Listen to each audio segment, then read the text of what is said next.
সময় খুব সংক্ষিপ্ত। আমাদের বিএনপির আহ্বায়ক সাহেব উনার বক্তৃতাটাও কাটতে হয়েছে, দুঃখিত সবার সাথে। আজকে এই খেরোয়াজান ইউনিয়নের 9 নম্বর ওয়ার্ড কর্তৃক আয়োজিত আজকে আমাদের নেত্রী বেগম খালেদা জিয়ার সুস্বাস্থ্য কামনা করে দোয়া ও আলোচনা সভার স্নেহাস্পদ সভাপতি আনোয়ার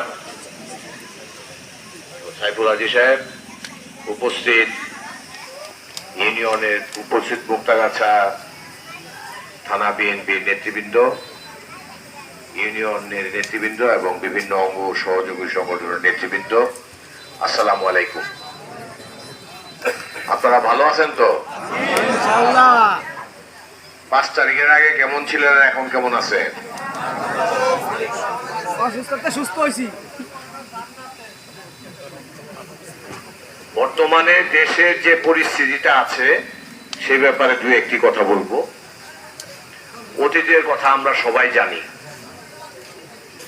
আওয়ামী লীগ, স্বৈরাচারী শেখ হাসিনা আমাদেরকে কিভাবে নির্যাতন করেছে এই কথা বললে কথা শেষ হবে না। আমরা এখন মুক্ত, আমরা এখন স্বাধীন, আমরা এখন আগামীতে কিভাবে ভালো থাকবো সেই কথা বলার আগে 2-1টি কথা বলবো, শুধু অতীতের কথা। আপনাদের ইউনিয়নের যে আহ্বায়ক সাহেব আছেন উনি আমাদের সারা মুক্তাগাছার সমস্ত নেতৃবৃন্দের মামলা করেছেন, সবাইকে সহযোগিতা করেছেন। ওনাকে আমার পক্ষ থেকে, আপনাদের সকলের পক্ষ থেকে ধন্যবাদ জানাচ্ছি। প্রথমে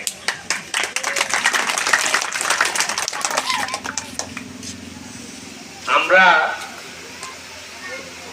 এই ওয়ার্ডের কত লোকের নামে মামলা আছে জানি না, সারা মুক্তাগাছায় হাজার হাজার লোকের নামে মামলা হয়েছে।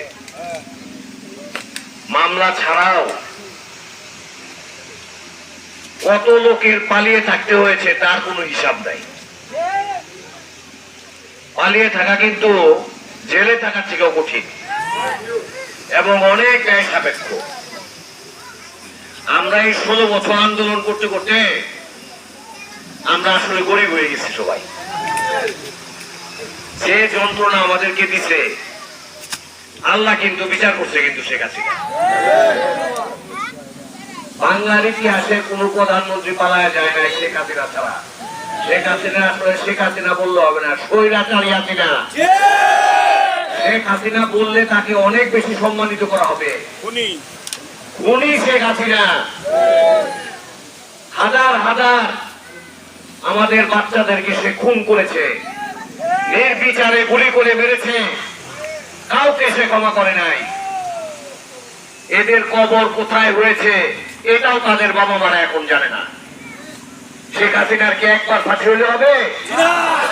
শেখ হাসিনাকে বারবার ফাঁসি দিতে হবে।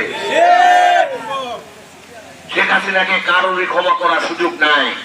শেখ হাসিনার দোসর যারা ছিলেন তাদেরও ফাঁসি হইতে হবে। দেখেন নাই কয়েকদিন আগে চোরের মতো বাইন্দা হয়ে যেতেছে, অন্যায় না করলে কি এরকম হইতো?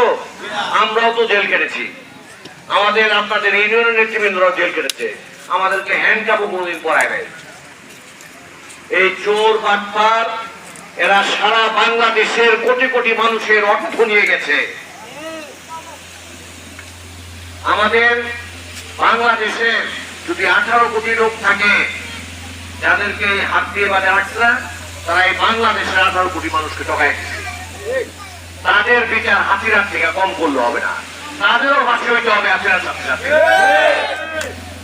বাংলার মাটিতে এই স্বৈরাচারী হাসিনাকে আমি এই তত্ত্বাবধায়ক সরকারের উদ্দেশ্যে বলতেছি, এই স্বৈরাচারী শেখ হাসিনাকে ইন্ডিয়া থেকে বাংলাদেশে এনে তার বিচার করেন, হাসিনাকে ফাঁসি দেন। আমরা দেখতে চাই, বাংলাদেশের মানুষ দেখতে চায় হাসিনার কি বিচার হয়েছে, হাসিনাকে কয়বার ফাঁসি দিলে সারা বাংলাদেশের মানুষ খুশি হয়। সারা পৃথিবীর যে বাংলাদেশের আছে তারা সবাই সহ সারা বিশ্বের মানুষ হাসিনার বিচার দেখতে চায়। মুক্তাগাছায় হাসিনা নিজে আইসা কোনো অন্যায় করে নাই। হাসিনার যারা প্রতিনিধি ছিল তারা মুক্তাগাছায় অন্যায় করেছে। নির্বিচারে আমাদের লোকজনদের নামে মামলা দিয়েছে। আপনারা চিনেন না তাদেরকে? তাদের ফাঁসি চান না? তারাই তো আমাদেরকে বেড়েছে, আমাদেরকে বাড়িতে থাকতে দেয় নাই, আমাদের জমি দখল করেছে, আমাদের লোকজনের কাছ থেকে টাকা চুরি করে নিয়ে গেছে। স্কুল, কলেজ, মসজিদ, মাদ্রাসা, তারা সব জায়গা থেকে টাকা চুরি করেছে। তাদের বিচার হইতে হবে না? তাদের বিচার হবে ইনশাল্লাহ। এই মুক্তাগাছার মাটিতে তাদের বিচার হবে। আমরা সবাই দেখবো এই চোর বাটপার যারা হাসিনার দোষর, মুক্তাগাছায় যারা হাসিনার সাথে রাজনীতি করেছে, তাদের বিচার আমরা দেখে যাবো ইনশাল্লাহ। আপনারা সকলে যারা এখানে উপস্থিত আছেন, এই ওয়ার্ডের লোক, তাদের উদ্দেশ্যে বলি দুই একটা কথা।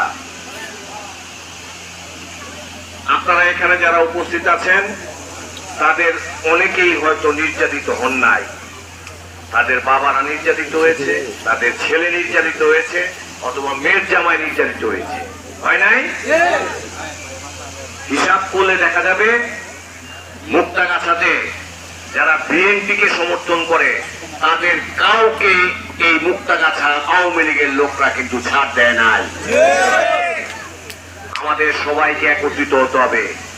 আমরা গত 16 বছর, গত 16টি বছর আমরা অনেক অত্যাচার নিপীড়ন সহ্য করেছি।